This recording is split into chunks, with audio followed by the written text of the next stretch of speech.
Australian yachting event organisers use either the IRC or AMS system for handicapping and races. In order to rate a vessel, a number of measurements are taken, and an important one is the weight of the boat. In mid-September, a boat weighing day was conducted in Melbourne at SYC by two registered measurement auditors, Peter Coleman and Lover Pascoe. Around 40 vessels from clubs around the bay turned up to be assessed, with 3 Melbourne to Osaka entries amongst them. Early in the day, a large crane capable of lifting over 50 tonnes was set up, and the official weighing device, which sends data to a handheld receiver, was attached to the cable along with a pair of slings. To meet the auditor's requirements, everything needs to be removed from the boat, and so around the marina, the entire contents of boats were spread out along the fingers. Just play. The skippers had been allocated a time that they could be expected to be lifted. So one by one, calls went out when it was time to move. We're just lifting the first one now. Then we're going to do antagonist, dark and stormy, then you're next, so stand by. By the time jazz player was called, things down at the lifting area had settled into a bit of a rhythm.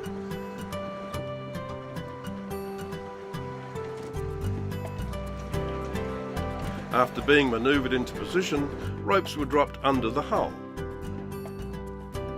Then the slings were pulled through. After attaching the heavier lifting apparatus, it was a matter of making sure that everything looked good for a balanced lift. And then it was up and out of the water. For the jazz player crew, it was an interesting day, as the recent refit of the boat meant that finally they'd know how good their calculation during the work had been. You've weighed individual parts, have you, when you put the boat back together? We did, yeah. We're pretty meticulous with what we weighed when she came out. So what happens if the official weighings are more than what you've estimated? I think the bulb might go on a bit of a diet. Before the boats left their pens to head up for the lift, a final inspection of the now empty boat needed to be made, just to make sure things were exactly as the auditors needed them to be. Now, what have you got in the way of fuel and water on board? No water. No water? Pumped out the tanks, And fuel? So 200 litres, a third of that. You've got no ballast on this boat, so that's easy. Heads are dry, bilges are dry, tanks are checked. Clothing, bedding, all dry, no extra clothing on board, cushions are dry, all your storages are checked. You've got no life rafts or dinghy on board, it's pretty easy. So there we go. With the inspection of Meltimi now signed off, the call went out to head up to the lifting area. The weather was treating everyone pretty well, and so it wasn't too hard to land and set up for the lift. Skipper Ian was pretty sure he knew how much his boat was going to weigh. My guess, just under 9 tonne. We'll put money on it, all right? As Meltimi came out of the water, below the crane, the data came in.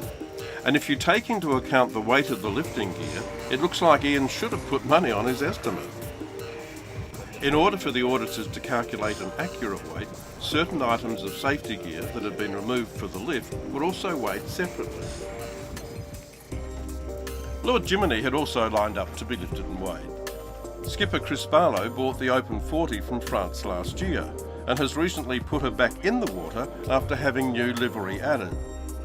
Chris and co-skipper Jamie busied themselves carefully making sure that everything was in order before she came out of the water.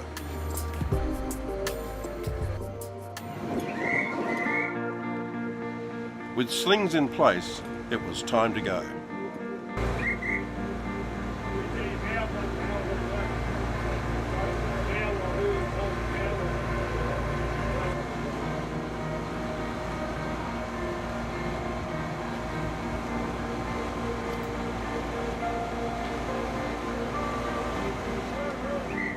With Lord Jiminy now safely back in the water, we checked with Jamie on the numbers.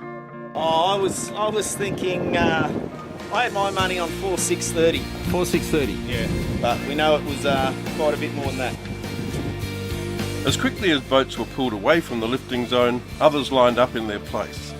The results of the well-organised morning will ensure that those responsible for applying the handicaps will have accurate information to apply to both local events as well as their international Melbourne to Osaka race in 2018.